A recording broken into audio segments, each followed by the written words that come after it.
Oh, banana. Welcome in, you guys. We got another One Piece video here today, and we're gonna do the post-game show. Yes, that is right. It is that time of the week to look through the comment section of chapter 1155's review and just see what everybody's talking about. The hot goss, the theories, the jokes, and all the things in between. So that being said, let's get right into it. I'm sorry, I'm in like a weird mood, man. It's late, dude. It's been a break week, and I've been chilling playing Donkey Kong Bonanza, which is why I said banana earlier. Man, the way they do that sound effect is so good. Oh, banana. Here we go. The top comment of last week's video says, I never thought I would see a pirate that makes Roger look ... average in comparison. One thing is for sure, is that Roger doesn't have the level of ambition that Rocks has. That's crazy. That last part's kind of crazy. The level of ambition that Rocks has.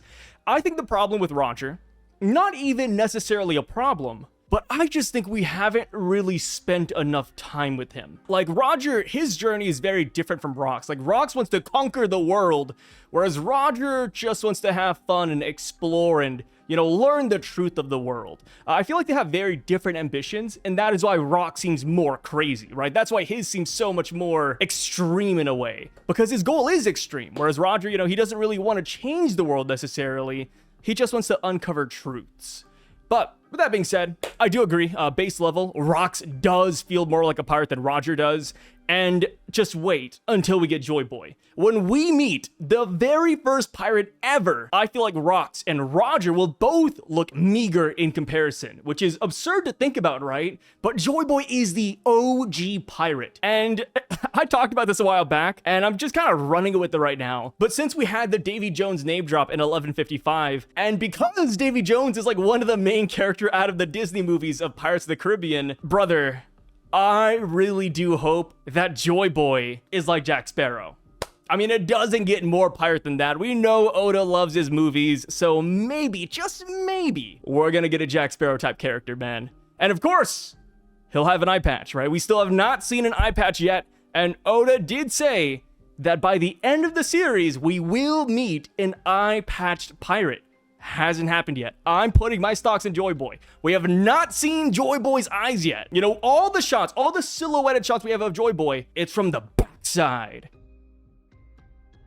Next comment says, I don't care what you new One Piece fans have to say. Wow, that's charged. Cause as an OG from 2002? God, I started in like 2008, 2002? Damn. I could say, Sai is him. Oh God, oh no. Thank you, brother. Please like and subscribe to whatever BS he does, because I love the fact he doesn't care about plot or agenda.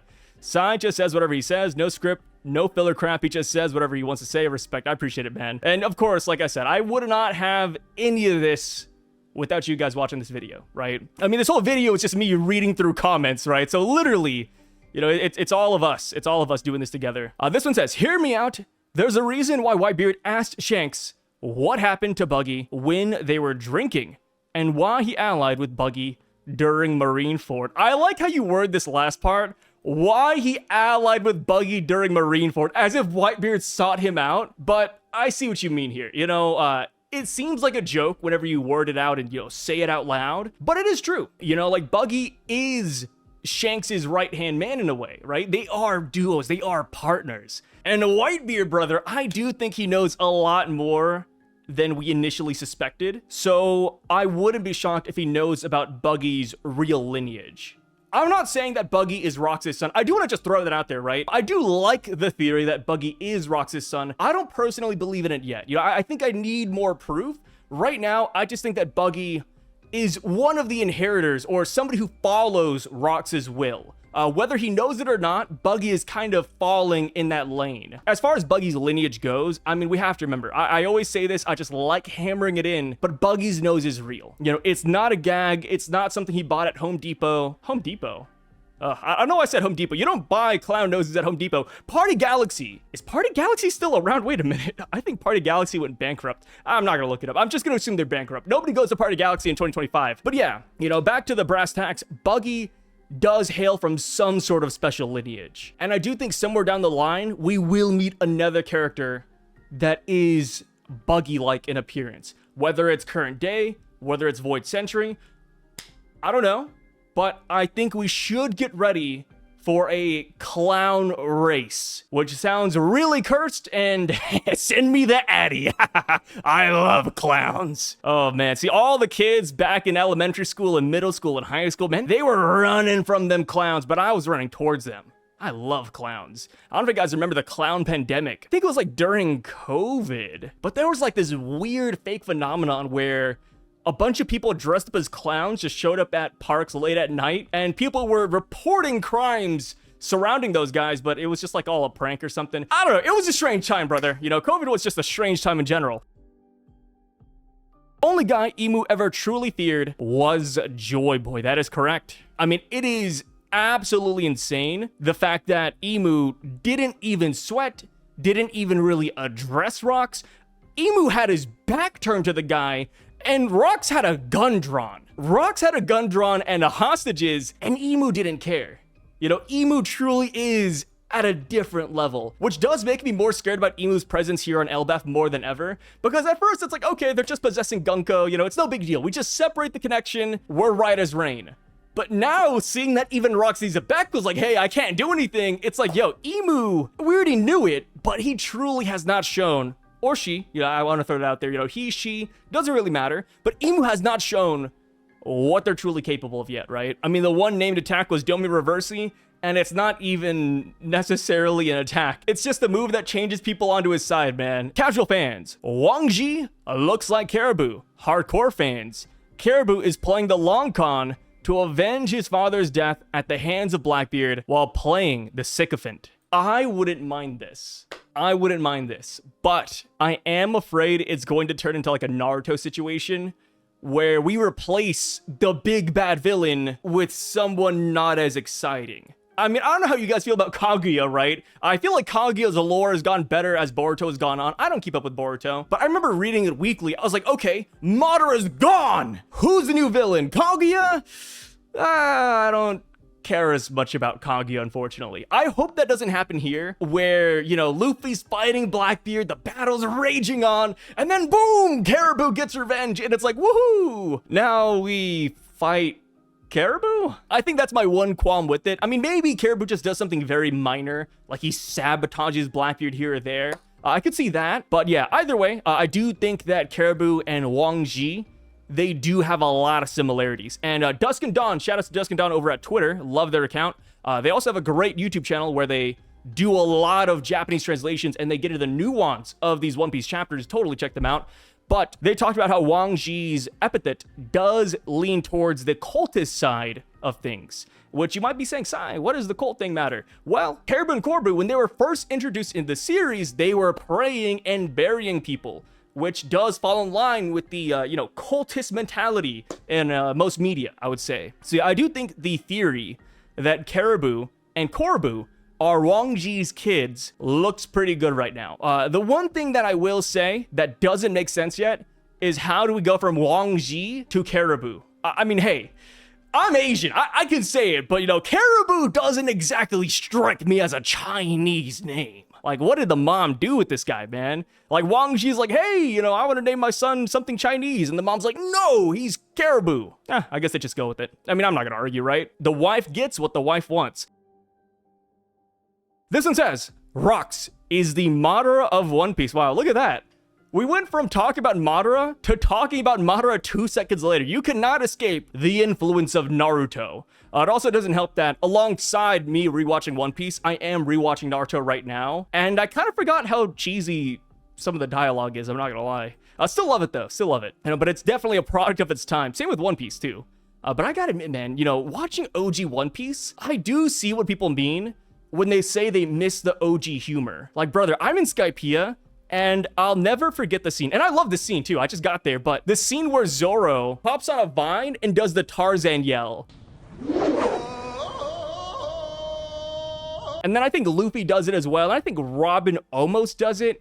But yeah, it's super goofy, brother, it's super goofy. Loki, seeing his dad remove his ancient giant horns must have made him feel even more like an outsider. Oh, you're right. Yeah, the one guy who's Loki's size decided to rip off his horns, which did probably make Loki feel a little bit sad. Like, hey, me and my dad, we have these horns. You can tell we're father and son. And then next thing you know, the dad just takes him off. And it's like, oh, shoot, dude. Yeah, that does kind of suck. I mean, I don't think this is a plot point that will ever get addressed directly. But this is another thing with Loki that we can kind of just assume, right? Loki is just a tragic character all around. And I know that nothing's gonna change because Loki does grow up to be the guy he is today. But I really just wish there's like an alternate universe where Loki has a friend growing up. Because that's all he really needed. He needed one friend or at least one person to look out for him. Did not have either. So sad. The penguin disrespect is crazy. Penguins are literally the best animal. Nope. You guys want to know what the best animal is? Let me see here. Okay, it's right here. See this? This is the best animal. Cats. Oh, man. Cats, in my opinion, are the best animals. But penguins, like, they're not bad, right?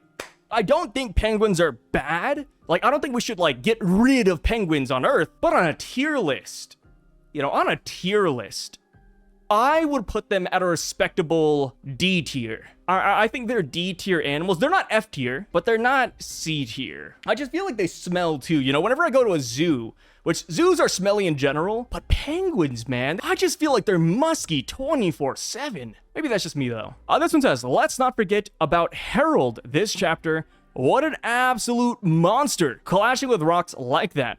Hope we see more of his potential. I think we will. I think we will see Harald fight or clash a holy knight next chapter or the chapter afterwards. Because Harald, one way or another, he does get into contact with Emu and the gang. So I wouldn't be shocked if Harald's first reaction is to fight them. Or if they want to test out their powers on Harald, which would be crazy, right? Going back to the whole Harald removing his horns thing, we don't know why he does this. We initially heard that he did it to prove that ancient giants were not violent, that he's not like the rest of them. But we do know how stories are typically embellished, or stories have more than meets the eye. So I wouldn't be shocked. This is a cursed reality, but it would be really cool if somebody forcibly removed Harald's horns. Like, imagine we see Garling, because Garling should be around at this time, right? Garling should be, I don't want to say in his prime, but this is a young Garling, right? Imagine if Shanks's daddy goes around, beats Harald, and then rips his horns off. Do you know what that would do for Shank stocks? Shamrock stocks? Garling stocks? Ooh, my God. Give me that. Give me that cursed timeline. This one says, theory. Also, thank you for the 5, brother. Theory. What if Gunko girl in the garden is why Rocks was there? He kidnapped 5 kings as a trade for her. What if that's one of his daughters, one of Blackbeard's 2 sisters? I don't think it would be his daughter. I'm not sure of the timeline right off the top of my head, but I don't think it would make sense if Gunko was his daughter, given how old she looks in that panel. But I do like the idea that he went there for Gunko. Like maybe Rocks D Xebec grew up on the same island that Brook did, and he met Gunko sometime in the past, and then he heard that she was captured by the Celestial Dragons and adopted into the Manmeyer family. And because of that, he ran over here to rescue her. That would be pretty cool. And of course, like I said, we don't know what Rocks really asked for. Like, what could he possibly ask Emu for? Like, hey, give me the empty throne? I don't know, man. I feel like you'd have to fight Emu for that, not negotiate, right? Maybe Rocks wanted a seat within the Reverie. That could be possible, but I think he's going about it in a really strong-armed way. Like, imagine if that was the case. He kidnapped 5 kings to join the kings? I don't know. Nothing really makes too much sense yet. So maybe it is for Gunko. Maybe it's even to become a Celestial Dragon. That could be pretty cool. Yeah, what if Rocks wanted to be a Celestial Dragon? He's like, hey, like, these guys kind of already rule the world. They're living up there, getting all the food, getting all the money. I want to be one of them. Kind of like York. York is all about greed, and she wanted to become a Celestial Dragon. Maybe Rocks was the same way. I think there's a lot of possibilities, and there's a lot of fun that can be had with that. Imagine Blackbeard gets to the flower room and tells Emu, I told you I'd be back. I like that. I do subscribe to this idea because it would be an epic moment. Blackbeard shows up. I told you I'd be back. Damn. That'd be super hard. But of course, if this does happen, that would mean that Rocks D Xebec does live inside of Blackbeard's body, which again has been a very popular theory for a long time now, because we still have the mystery of why Blackbeard doesn't sleep, and then on top of that we have the other mystery about why Blackbeard's body is special as described by Marco, and how Blackbeard was able to scar Shanks before he got any devil fruits. Blackbeard has something weird in his bag, and it could be a second soul. You know, maybe Blackbeard's living out the Naruto plotline. Sorry, again, bringing in Naruto. But maybe Rocks D Xebec is like Kurama inside of him. You know, Blackbeard's over here doing the daily stuff. And then deep down, you have Rocks D Xebec behind bars like, hey, Blackbeard, you need some power, buddy? Let daddy help ya. I do think that'd be pretty cool. But I don't know how the general community would feel about that. Would that be too crazy? Gotta ask you guys. How would you feel about Rocks D Xebec still being alive inside of Blackbeard? And if you do not believe that idea, then why can Blackbeard not sleep? And what is so special about his body? And also, real quick, but one thing to add on to the Rocks theory, but if Rocks does live within Blackbeard, that could explain why Blackbeard was able to eat 2 devil fruits. Blackbeard has one, Rocks has the other. That'd be kind of nuts. That would be kind of nuts.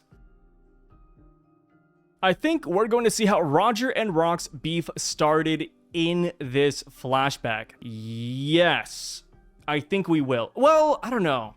Would it be in this flashback? Maybe. Because at this point in time, we know that Roger is a pirate captain, so there is a chance we could see their first interaction, or maybe we hear about each other, or maybe we hear about their interactions through Harald. Like Roger goes to Elbaph and he's like, hey Harald, I hate this pirate named Rocks D Xebec. And then Rocks D Xebec goes to Elbaph later and he's like, hey Harald, there's this pirate named Roger that I really dislike. That could be it. But also, when God Valley happens, when we see the Roger pirates jump off of their ship, Roger does say, do you know how I felt for the past year? So because of that, we do know that there is a run-in between the two gangs a year prior. So maybe we do see that. I don't know. It's just tough because this is Loki's flashback, and it's like, okay, how far are we going, right? Because while it's Loki's flashback, we're getting like King Harald's POV, and now we're getting Rocks' POV. Like, how far will Oda take this? I wonder. I freaking wonder.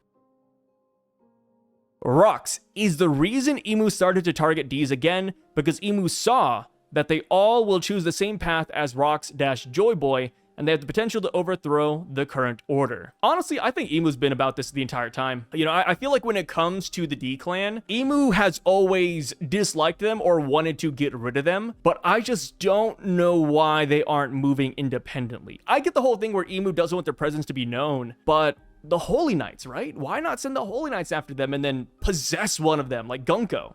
I do wonder. And then, of course, 900 years or 800 years have passed since Emu has apparently first existed, so has nobody else in the past 800 years been an actual threat? Because that'd be kind of crazy, right? For 800 years, we've been spawning in a bunch of NPCs, and then only here, you know, in year 800-900, we finally have like the cream of the crop of the D clan. That'd be kind of insane. This one says, I think the reason the God Knights didn't do anything at the Reverie is because they never existed. Emu didn't need personal bodyguards until Rocks made it to the Flower Room. The God Knights never existed. That's a tough one. Because I'm thinking back to the rabbit hunting tournament, and it didn't seem like that was the first one, right? It seems like they've done that before, and we do know that the God Knights are like the main players of that game. So I would say that the God Knights did exist beforehand. You know, I mean, we did see Gunko in the Flower Room, and then plus the Gorosei did exist as well. So it would be odd if the God Knights just never existed for all 800, 900 years, and then all of a sudden, because of Rocks, they just spawned in. I would like to imagine the God Knights were always there, but Emu just simply didn't deploy them at the time for one reason or another, right? Kind of like how Emu themselves didn't want to fight, and Emu themselves also didn't order Gunko to fight, because Gunko isn't exactly a slouch. Is Gunko on Rocks' level? No. But Emu controlling Gunko, that's a different story. So yeah, I think that's simply it. Emu just did not care about Rocks D Xebec, and because of that, the God Knights were not deployed. Kind of like how current day, right? We had Kuma up in the Holy Land destroying buildings and everything, and the Holy Knights were not deployed. Why is that?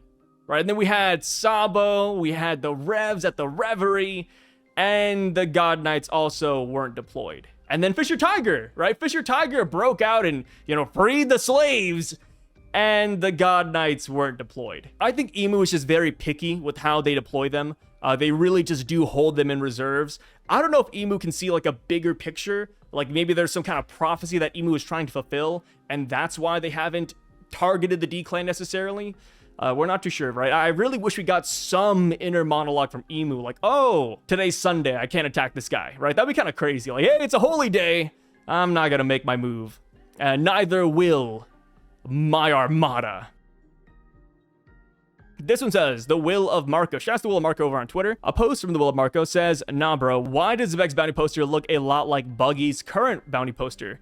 This can't be a coincidence. And they go on, they say, not again, bro. I'm too tired of seeing too many parallels between these buttheads, Blackbeard, Buggy, and Xebec, at every stage of this manga. Oda-sensei seems to be bringing back and presenting both well-known and notorious One Piece characters with their biological parents, even supporting characters. In truth, it is evident that once you're biologically linked to somebody, you are boosted by your genes. While it's not particularly incorrect, I find it disheartening to speculate about something much greater or worse simply because I only want Buggy to be a douchebag who succeeds in his own way. Being related is just a bonus. That means nothing for now, unless Oda does something. All the rumors we've had and we've done are all for nothing. I don't care if you call me selfish, I'm very satisfied that Buggy is a, quote, pirate who has nothing in connection with anyone outside his past with Roger's crew and his close relationship with Shanks. Thoughts on half-brothers, Buggy and Xebec are related, and other such scenarios are still entertaining, but man, though, this crap is starting to irritate me. I can't hold myself responsible either, considering I also participate in it. In the spectrum, I'm not innocent either, you know? I'm just saying, your thoughts on this side? I mean, that's fair. I mean, the way I see it is that everybody has an opinion. Everybody has a preference, right? Some people don't like to voice it, but it's true. I hate Dragon. Even if Dragon, and I do expect Dragon to be like one of the top characters of the verse, one of the pinnacles of power, alongside Rocks, Roger, Shanks, Mihawk, I'm expecting Dragon to be up there, but I don't like Dragon. I just don't like him at the end of the day. So it's just kind of like how you don't like the Buggy theories. I don't think there's anything wrong with that. Oh, we all enjoy the story at the same pace, and Oda's just kind of do whatever Oda wants, right? And we just kind of go with it. I think as far as this goes, though, it all lands on the execution. You say it right here, right? If you're related to somebody, you're boosted by your, quote, genes. That doesn't have to be the case. This is the case up until this point in the story, but it doesn't always have to be the case. Like, Buggy could be related to Blackbeard. I don't believe it, but Buggy could be related to Blackbeard, and he could just get none of the genes. Maybe instead he gets Rox's charisma or Rox's ambition, but he doesn't get, like, the Conqueror's Hockey. He doesn't get the crazy sword feat. I don't think that has to be the case. And, it is a little bit selfish, but there's nothing wrong with being selfish. Like I said, everybody has a preference. Everybody has a version of the story that they'd enjoy more. But I think at the end of the day, even if the story doesn't go the way you want it to, we're still going to be here. We're still going to be reading One Piece, and I think that's what really matters in the end.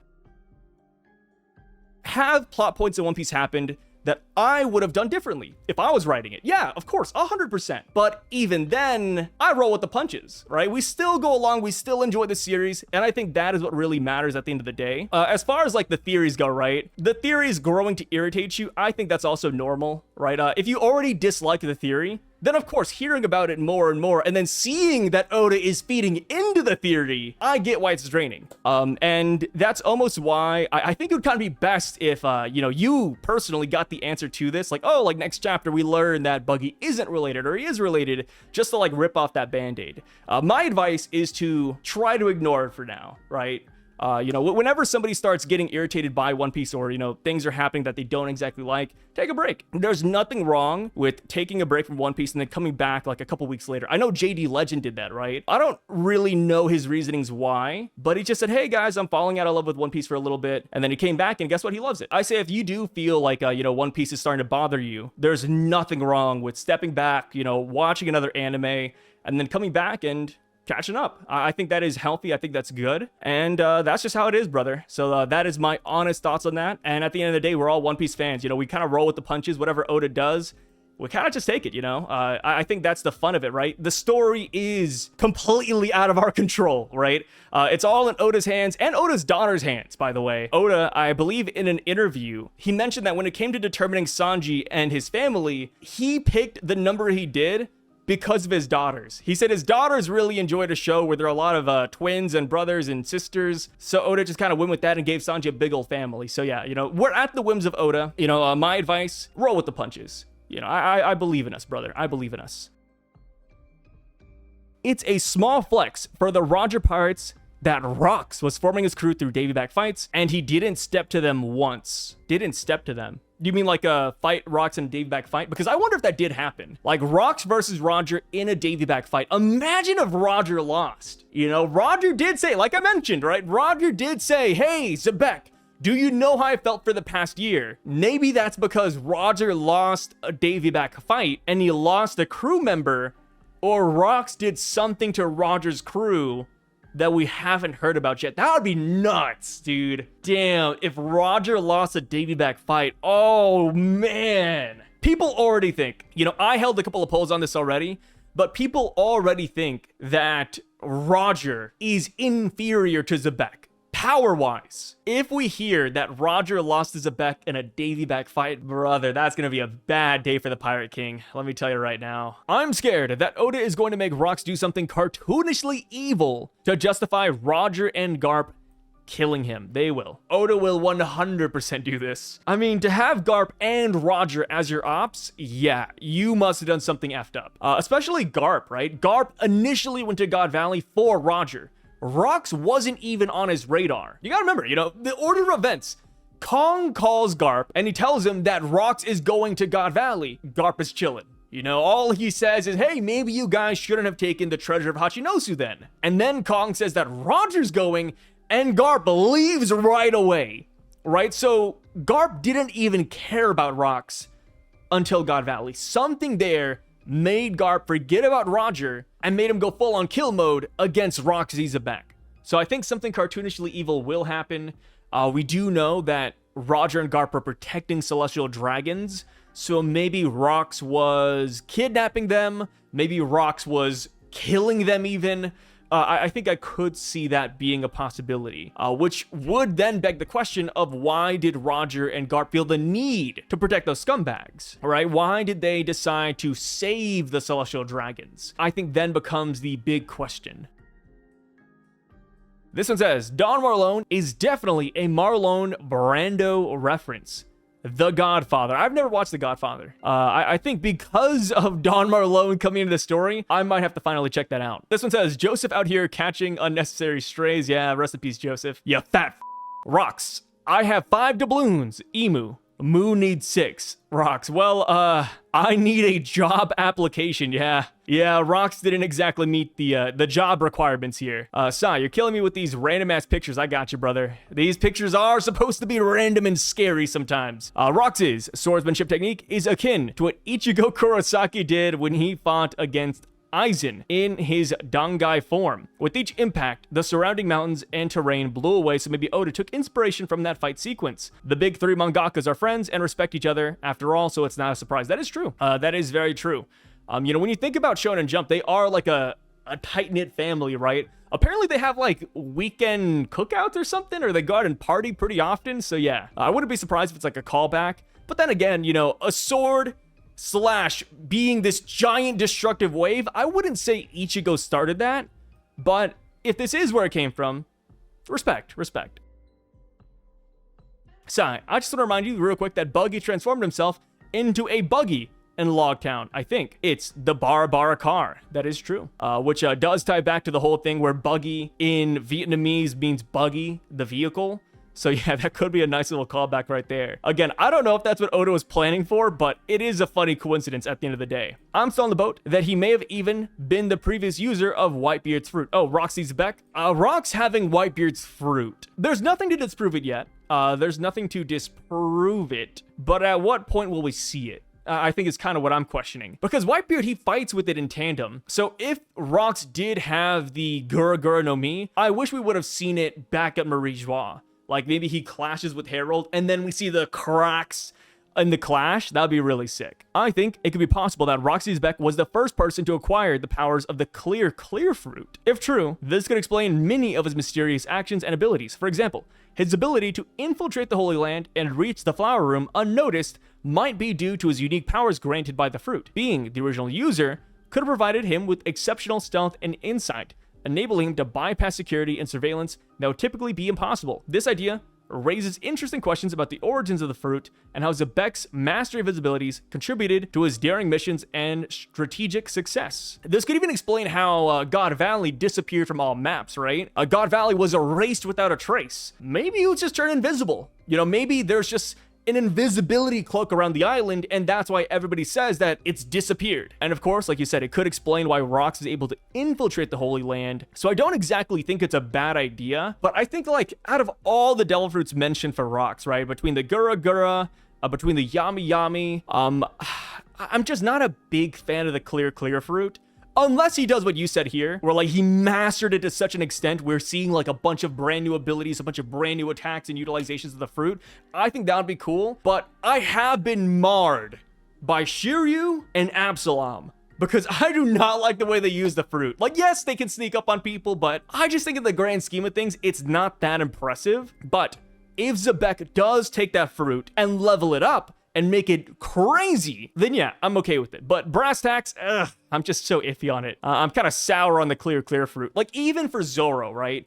People put Zoro and Shiryu as a future matchup, right? When we think about the Straw Hats going against the Blackbeard Pirates in a 1v1, Shiryu versus Zoro is generally the main matchup that people talk about. It's like the clearest one, right? Besides Luffy and Blackbeard, the next obvious one is Zoro and Shiryu. And when I think about Shiryu, it's like, okay, he can turn invisible, but observation hockey is a thing? Like, unless we're saying that the clear devil fruit is so powerful, it negates observation hockey, then that's different. But as it stands right now, I mean, it's not that cool, man. And then plus, like, I'm sure you guys have seen like other animes or media where somebody turns invisible, and then to find out where they are, you take like flour or salt or water and you just spread it around and then you can see where they're at. It's like, okay, like the clear fruit, man, it definitely has potential to be great, but we just have not seen that in One Piece, brother. Just not yet.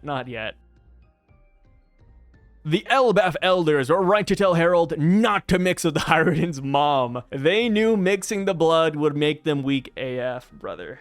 Hiruden. If only the ancient giant genes were stronger. If only they overcame the dirty Samuanai blood and made Hiruden at least his father's height. Dude, if Hiruden had ancient giant horns, do you know how much cooler he would actually be?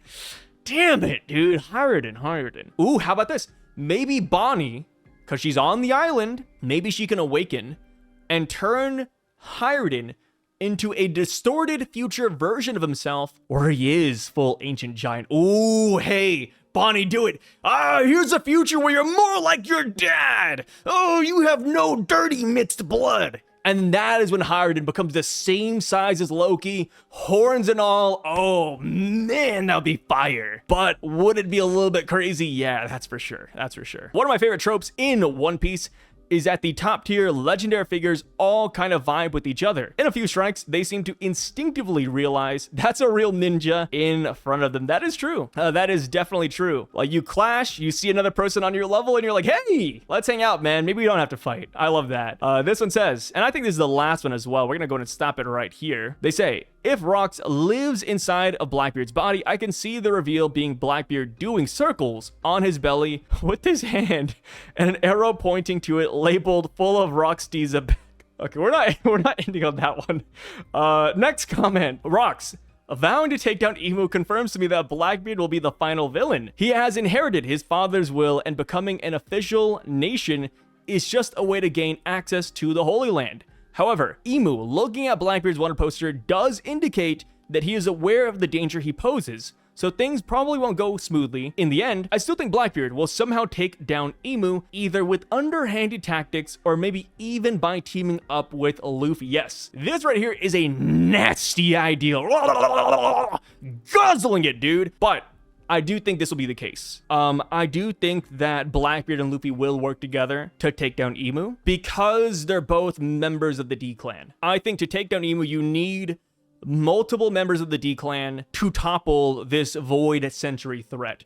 And maybe that's the whole meaning of the D clan. You know, you look at the D, if it doesn't stand for, you know, demon or dawn or something of the sort, maybe the D is a symbol of like the half moon or maybe even a symbol of the sun. And because the D is like this, you need another D. Well, okay, this is like scuffed like that.